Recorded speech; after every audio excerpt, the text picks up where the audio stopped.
Bonjour, je suis Catherine Levasseur-Greffière au sein de l'Association professionnelle des courtiers immobiliers du Québec.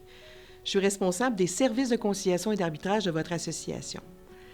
Depuis plusieurs décennies, les courtiers et agences bénéficient d'un service privé de règlement des conflits pour éviter que les différends relatifs au paiement d'une rétribution se retrouvent devant les tribunaux civils. Ces différends sont traités par des spécialistes de l'immobilier, soit des courtiers formés comme arbitres et conciliateurs, et des avocats, qui exercent dans le même domaine et qui ont une expérience en droit civil. La majorité des dossiers reçus par le greffe consistent en des réclamations dues au courtier représentant l'acheteur ou au courtier collaborateur. Pour les fins de discussion, vous remarquerez que j'utiliserai le récent vocable de l'OACIQ, soit le courtier représentant l'acheteur ayant un contrat de courtage achat avec ce dernier, et le courtier collaborateur qui n'a pas signé de contrat de courtage avec l'acheteur et qui lui offre un traitement équitable.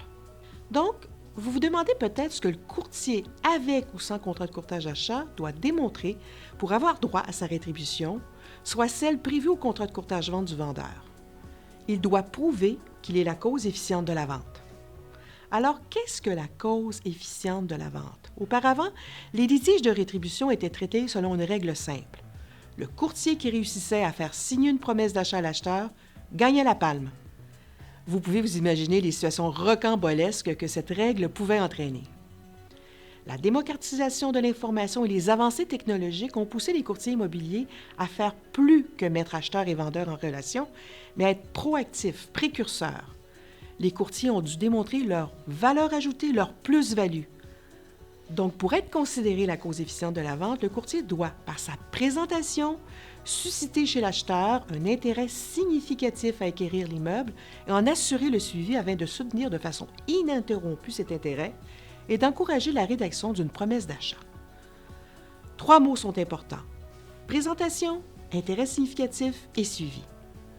En résumé, les critères de la cause efficiente de la vente ont été élaborés pour valider le rôle actif joué par le courtier. Premièrement, présenter l'immeuble. Deuxièmement, susciter l'intérêt significatif chez l'acheteur. Et troisièmement, faire un suivi auprès de l'acheteur pour conserver cet intérêt. Le courtier ne fait pas que prendre une commande, il mérite une rétribution s'il est la source de l'intérêt porté par un acheteur à un immeuble. Ainsi, être la cause efficiente de la vente donne droit au partage de la rétribution prévu au contrat de courtage-vente. Pour illustrer le tout, allons-y avec un exemple. Le courtier numéro 1 reçoit un appel d'un acheteur et lui envoie quelques fiches descriptives. Peu de maisons répondent aux critères de l'acheteur car ce dernier exploite un service de garde à la maison et désire l'installer au sous-sol et avoir une porte qui communique directement avec l'extérieur sans avoir à passer par le rez-de-chaussée. Une maison retient l'attention de l'acheteur. Le contrat de courtage-vente est entre les mains du courtier V. Le courtier numéro 1 visite à 2 reprises la propriété avec son client, mais ce dernier trouve le prix un peu trop élevé. Pour les fins de la nouvelle loi de juin 2022, ajoutons qu'aucun contrat de courtage-achat n'a encore été signé avec l'acheteur. À la suite d'un décès dans sa famille, l'acheteur doit quitter le pays 3 semaines et convient avec le courtier numéro 1 de clore le dossier à son retour. Après ce délai de 3 semaines, le courtier numéro 1 tente de joindre l'acheteur sans succès. Le courtier numéro 1 reçoit un appel du courtier V. Ce dernier lui annonce que l'acheteur a visité à nouveau l'immeuble la veille, mais avec un autre courtier, soit le courtier numéro 2. Le courtier V était présent à la visite et a reconnu l'acheteur. Le courtier 1 est toujours incapable de joindre son client. Il apprend que l'acheteur a finalisé son achat avec le courtier numéro 2. Le courtier numéro 2 a signé un contrat de courtage-achat avec l'acheteur et il a reçu une rétribution via le partage effectué par l'agence immobilière du courtier V. Le courtier numéro 1 décide de réclamer sa rétribution auprès du courtier numéro 2 car il prétend être victime d'une intrusion de la part du courtier numéro 2. Voici donc en résumé la position de chacun des courtiers. Le courtier numéro 1 prétend avoir été victime d'une intrusion. Mais qu'est-ce qu'une intrusion? Est considéré faire de l'intrusion le courtier qui empêche un autre courtier de faire son suivi en intervenant dans une transaction à la suite d'une présentation de l'immeuble par cet autre courtier auprès du même acheteur. Le courtier numéro 1 prétend que si le courtier numéro 2 n'était pas intervenu, il aurait finalisé la transaction. Le courtier numéro 2, quant à lui, prétend que le courtier numéro 1 n'est pas la cause efficiente de la vente, car bien qu'il reconnaisse que le courtier numéro 1 a présenté l'immeuble, il n'a jamais pu cristalliser l'intérêt significatif chez l'acheteur. La preuve, l'acheteur trouvait le prix de l'immeuble vraiment trop élevé.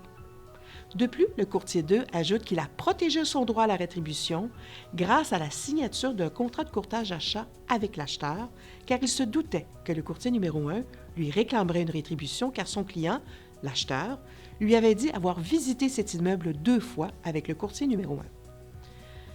Qu'est-ce qu'un conseil d'arbitrage va devoir évaluer dans une telle situation? Ce dernier va devoir évaluer si le courtier numéro 1, soit le courtier réclamant, a rempli son fardeau de preuves par prépondérance de preuves, qu'il est la cause efficiente, qu'il a présenté l'immeuble et qu'il ne restait qu'à rédiger la promesse d'achat.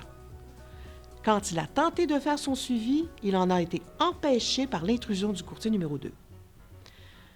Prouver par prépondérance de preuves, c'est d'être en mesure de faire pencher la balance en sa faveur. On doit donc comprendre que le réclamant doit avoir des arguments qui seront plus lourds dans le plateau de la balance. Est-ce que l'argument du courtier numéro 2 à l'effet qu'il a un contrat de courtage-achat avec l'acheteur pèsera lourd dans cette balance?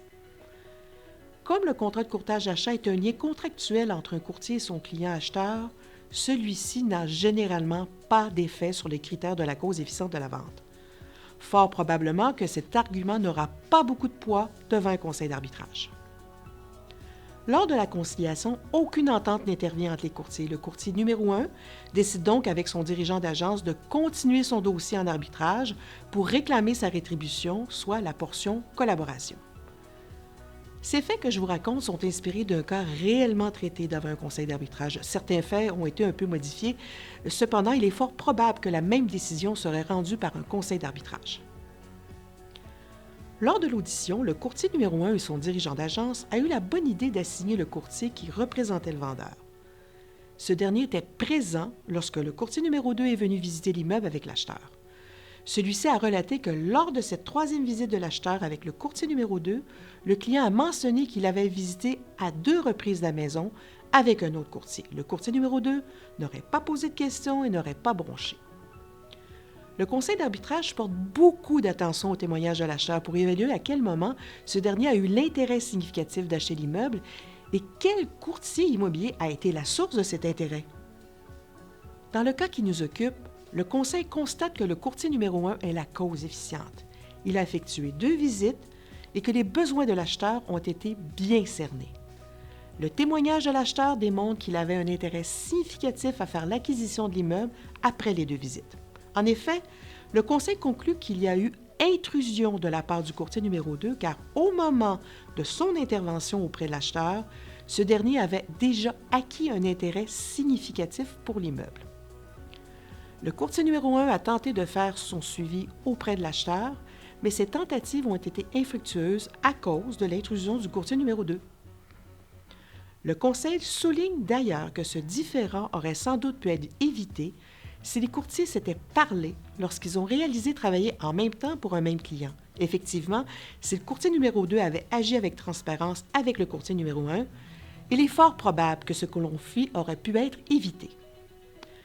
Malheureusement pour le courtier numéro 2, son attitude a fait en sorte qu'il a dû remettre la totalité de la rétribution qu'il avait reçue, en plus d'être condamné à payer les frais d'arbitrage. Ces frais actuellement sont d'au moins 2 500 $ et augmentent selon le montant de la réclamation exigée. Je crois qu'on peut conclure que la transparence aurait pu être plus payante pour le courtier numéro 2. Les modifications législatives entrées en vigueur en juin dernier ont amené les membres du Bureau d'arbitrage et de conciliation de la PCIQ à analyser leurs effets sur les critères de la cause efficiente de la vente. Selon leur analyse, les critères de prise de décision sont toujours valides.